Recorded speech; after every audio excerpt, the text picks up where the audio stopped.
Yeah, man, it's the one only DJ Chase, the pregame party miss podcast. Excuse the hair right now, getting it rebraided. You know this, man. The DJ Chase Radio, WDJCDB, DJ Chase Radio, DJChase.net, DJChaseRadio.com, Anchor, Audible app now. We also on the Audible app, Pandora app. So you know this, man.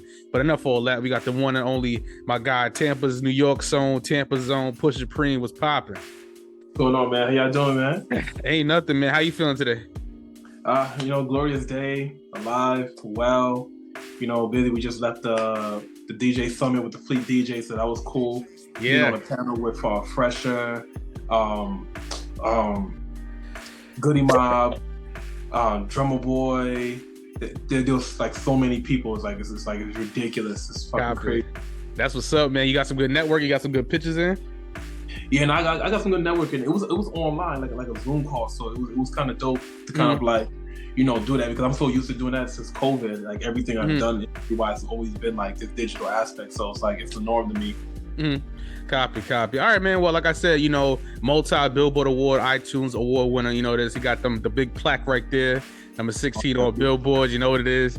Guy sells a lot of streams, a lot of numbers. He does big numbers. You know what I'm saying? Trying to. Well, like I said, I want to get into your background a little bit. You were born in New York, correct? Yeah. What part of New York you from? Yeah, what part of New York? The Bronx, and I moved to Queens when I was like 7 or 5 or 6, like right around that time. Copy. And when did you move to Tampa? So I moved to Tampa for high school. High school, copy. And I was reading that you actually started making music in high school. Did the Tampa area influence that, or you always wanted to do music? Well, the thing was, I used to be like really nice at poetry, and that kind of transcended, because in Tampa they was really big on battle rapping. So a lot of people would just be like, "Oh, like we heard you be writing poems and stuff like that. That shit is whack.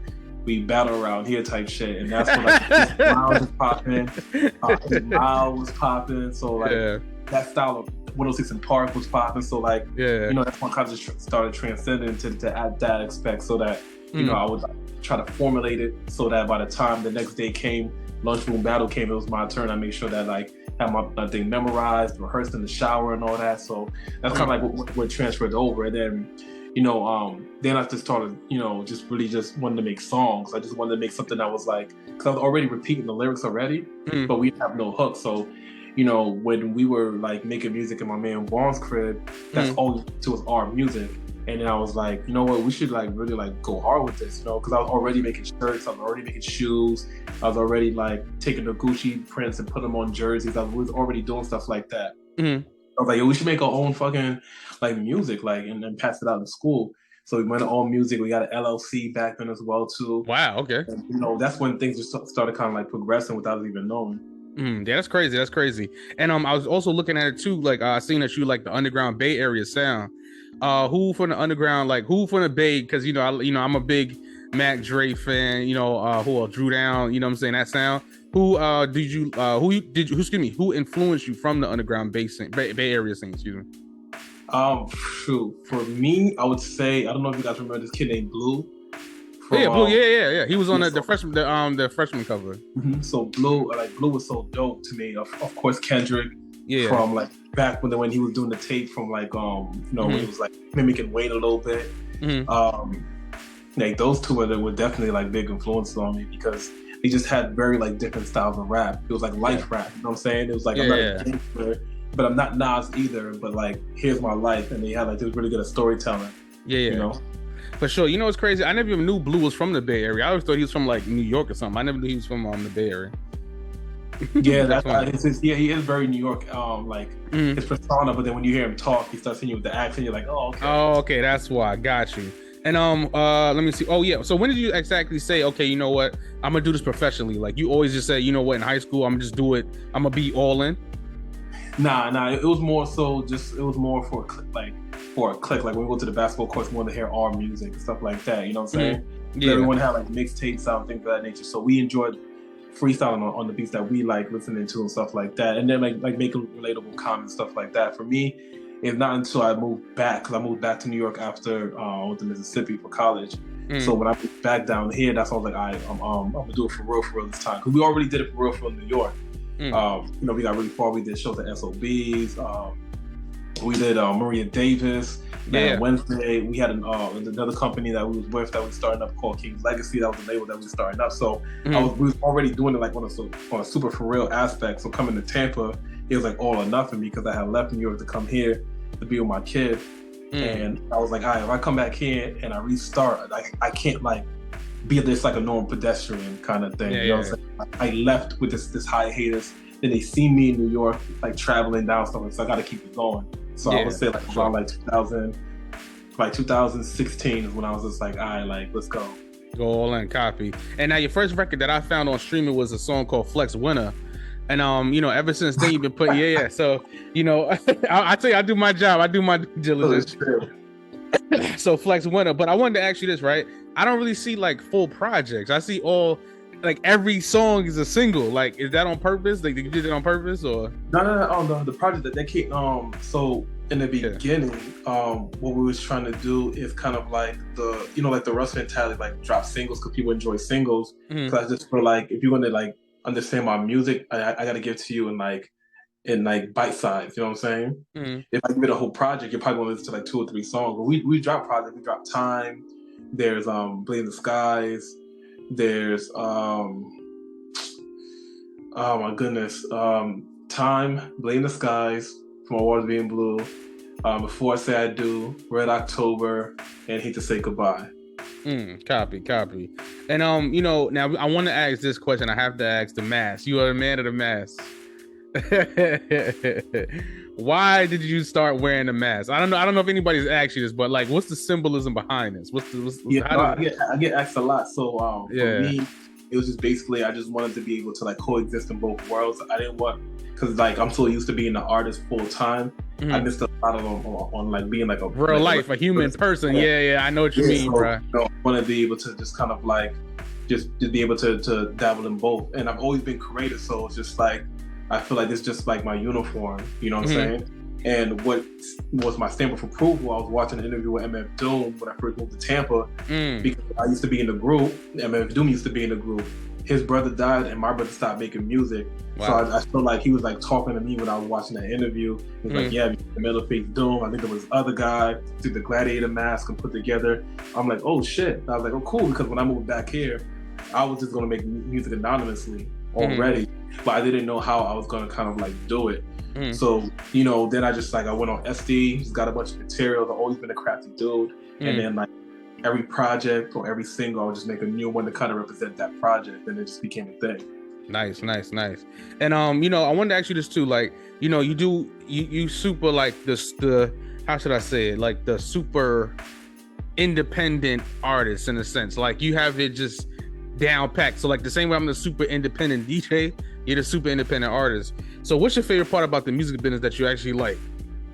Honestly, I think the marketing and rollout is my favorite part about it. And the creative portion of it, if I'm being very candid. The creative portion, the shows, and the marketing, I would say. Like I love the fact that we do a rollout, come up with different ideas, try to build different partnerships. Like, hey, maybe we should have this energy drink company. Or like, hey, maybe we should hit up the Spirit and Wine company and have them do a collab with us. Or hey, let's do more fundraisers. That's been like really good for me too. Just, we did the fundraiser for the shoes. Then we just did one for the clothes for kids. So that portion of it's exciting because it's like I feel like I'm giving back, and that's the kind of individual I've always been, like outside of music. So to do it with my platform, just I feel like that's why I'm getting blessed so much, Yeah, for sure. And I was gonna ask too. Now your live show is crazy. You always have the band, or what I'm saying, you be killing the live shows. Like, where has been your favorite place to perform? Like, where's your favorite place to perform at? Oh man, it's a tie. I'm gonna say I did the Cuban Club in Tampa. I opened for a Cuban artist, was crazy because none of them knew English. So for them to like show up, I was like, I know how this shit goes. Yeah. And then my second is New York, the Delancey. That shit was dope. Wow. It's crazy. I literally just did the Delancey last week. Yeah, Delancey is fire. It's like a basement kind of vibe. The stage is nice. I like the stage. Yeah. Copy. And now the new single out, Can't Let Go, Adam and Eve, right? That dropped January 4th, 2023, the Afrobeat fusion record. How did that song come about? There you go, Adam and Eve. How did that record come about? So the thing is, like, I'm first generation African, so like my was from Sierra Leone, And you know, my mother's always been pushing me to like, you know, to do more African music just because she know, wants music. You know, I was not to cut you off. You know, my name is Charles Taylor, right? my government name is Charles Taylor. Yeah. Oh wow. Yeah. That's crazy. Yeah. So yeah, I'm sorry, but I just had to throw that in there for you. Okay. And you know, she always wanted me to, you know, just make music that she could hear in the car and stuff like that. So, you know, with me having daughters, I had to clean up my music a little bit more. And, you know, once my grandma passed, rest in peace, you know, during that passing, like, we was like really diving into the group chats. Everyone knew I did music, so they would always send stuff. So as I'm hearing it, I'm just like, I can do this. You know what I'm saying? Like, this like my BPM, like I can rock with this. Yeah, you killed it. You killed it. You did a good job. Thank you, man. And it just came natural, man. It's just like a lot of people just tell me that my vocals sound really good on these particular tracks. And, you know, I was just like, all right, well, you know, I would just, you know, learn the music, really get into it, and then just, you know, just go back home my culture and really accept who I am. Because you know what they say normally when you get all your blessings, when you find yourself. So I've never been like, you know, in the past, like really stand up like African, because like, you know, when I grew up, music and made fun of being African. African only been cool like the last couple of years, so I didn't want to hop on the bandwagon. Like I am what I am, but it's like I'm not like oh yeah, I'm Sierra Leone and stuff like that. So once I started like diving into that and like really just like you know, my own, then like the songs became better, and it was like so easier for me to come up with cadences, and I wasn't over rapping or trying to bombard you with bars and stuff like that. And I had more fun creating it. So that's how Adam and Eve came about. It's just it was basically a song about just like, you know, the people that are in toxic situations with things you can't let go. But I'm super metaphoric, so it's like anything that you can't let go. So not letting go of music, not letting go of an addiction, not letting go of a habit. Everyone has these things where they can't really let go, and that's what that song represents. For sure.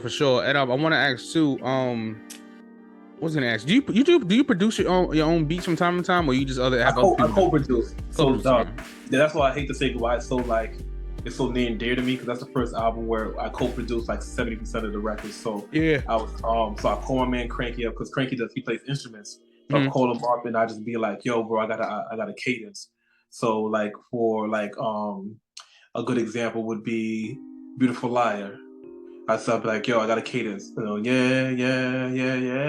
Wait till you want from me. Dun, dun, dun. Because that's how I write. I write in the cadences. So I normally like have the beat goes, and I just do like onomatopoeias, and then I go back and bar by bar. So he would do it, and he'd be like, yo, keep that, and then he'll just find drums. And I'm like, that one. And I'd be like, okay, cool. I was like, yo, I want to add like a string to it. He's like, what kind of string? I'd be like, dee. So I just give him like the direction, and he knows the technical side of it. That's how we was working on like 70% of the project. Copy. Is it going to be a video for Adam and Eve or no? Oh yeah, there's a video that's out right now. Okay. If you have iTunes, it's, you know, it's right there under the music video screen. It's on YouTube. Vivo just landed on the Vivo playlist as well too. That's what's up. For dance hall. So, you know, and it went #1 again on reggae in the UK. So, you know, it's doing so well. It's a great record. I suggest anybody that's listening to this, you know, if you go to my IG at PUSHAPREME on everything, is the first thing that's going to pop up, because it's just been such a popular record. But it's such a good record, feel good record. So like, if you get into an argument with your girl, or you just get fired from your job, I think just listening to that record just to kind of put you in good spirits. Copy. And do you like the stage better, or you like the studio better? Stage? Yeah, stage. Studio's cool. I like the studio. Stage is like different, because I have my band, so it's like, I feel like, you know, Mickey Mouse, when he had like the red cape on with the blue hat, I be feeling like that, you know what I'm saying? My MD would be locked in, so it's like, I'm like, yo, I want this intro to sound like this, and then I want you to stop, and I want to get my acapellas in, and you bring it back again. You know what I'm saying? It's just like, it feels like a one with the music, like I am an instrument, you know? Yeah, for sure. And one of my last questions before we get out of here, you know, what's your goal for 23? Are you working on a full project, or you want to just do singles for now? Yeah, so right now we're kind of a little bit of both. So we're making a full, because the thing is like, everyone's been rocking with Adam and Eve, but I still have a lot of hip hop records as well too that people enjoy, you know, like outside and things of that nature. So what we're trying to do now is just kind of cultivate the algorithm, so they look at me as an Afrobeat artist. So we're going to make an Afro album, just straight Afrobeat album. That's what's up, yeah. But then we're going to turn the single to a short film. So Each single would be like a small short film that leads into the next one, that leads into the next one, so that you get like an idea of who we are from an art perspective. But then you get to hear the snippets of all the songs to see if you even like the project, and then you get the project in itself with all the singles on there. So yeah, man, I that's the talk I like to hear, brother. Rollouts, for sure. Yeah, that's what's up. And my my second to last question is independent or major, because you're doing majorly independent things right now. So major or independent? Major only because like I just feel like there's a ceiling, you know what I'm saying? A certain kind of ceiling, and I want the experience. It's kind of like college or the NBA. It's like yeah, you know, I could be playing on the NBA level, but it's like everyone talks about how fun college is, you know what I'm saying? So I would like to experience, even if I did it for like 2 years, didn't like it, and then like be like Russ and then leave and do my own thing. I still want the experience. I still want to, you know, meet Dave from marketing or Desmond with playlisting, like, you know what I'm saying? Because these people do, that's all they do is that. I've never had that. I always have to be, you know, with multiple hats, and I have a really great team. Shout out to my media team. Yeah. So you know, we do a lot of things, but it's like I would like to sit and be a fly on the wall. People that do this every day, you know. I like to hear that. And my very, very last question, I always ask everybody this: what advice do you have for anybody getting into the music business right now? Like, if somebody walk up to you, a little 10-year-old, be like, "Yo, Pusha Preme, how do I get into the music business?" What advice do you have for them? I tell them just basically stay consistent and treat yourself like a brand.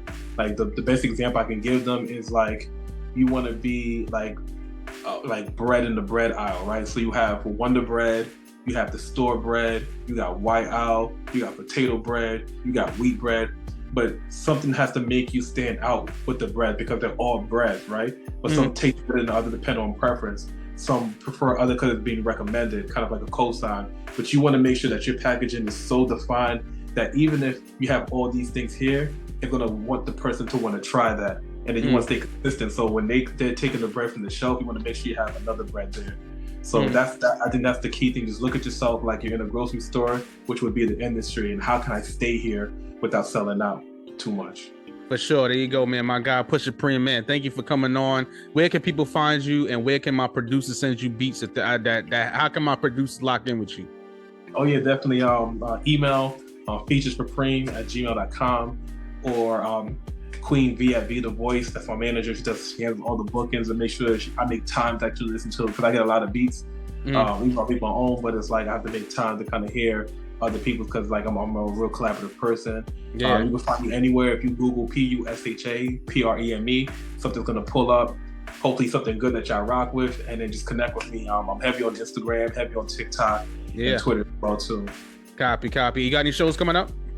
Yes, we are bringing down Joel Santana on the 4th of February. We also have Wi-Fi Funeral. That's on the 22nd of February. We're doing another charity show on the 28th, this Friday. Yeah, you gotta get me to come. I gotta get me to come down and do a DJ set one time. Come do it. We'd love to have you, man. We'd love to have you. We're talking with the fleet DJs right now, so we can actually have a live summit here in Tampa. I have a residency with the Marriott, so it's like let's make it a thing. I love to bring you guys down here. I gotta tell everybody, I love Tampa. I'm a New Yorker at heart, but I love Tampa. It's the home of second chances. It got the best weather. It got some of the best food you ever had. There's a beach down the block. The city life is like it's just, you know. It's like I was in Neptune Beach. So I was like, this is the most beautiful beach that I've ever seen in my life. It had white sand in Florida. I was like, what the hell, like. Dolphins, I was like, wow. It's like, yo, like, come on down. It was beautiful, man. All right, man. My guy Pusha Preme, we out of here. I can't keep him too much longer. The new single, Adam and Eve, Can't Let Go, Adam and Eve, out now on all streaming platforms. That video out, that Vivo playlist, man. Go stream that.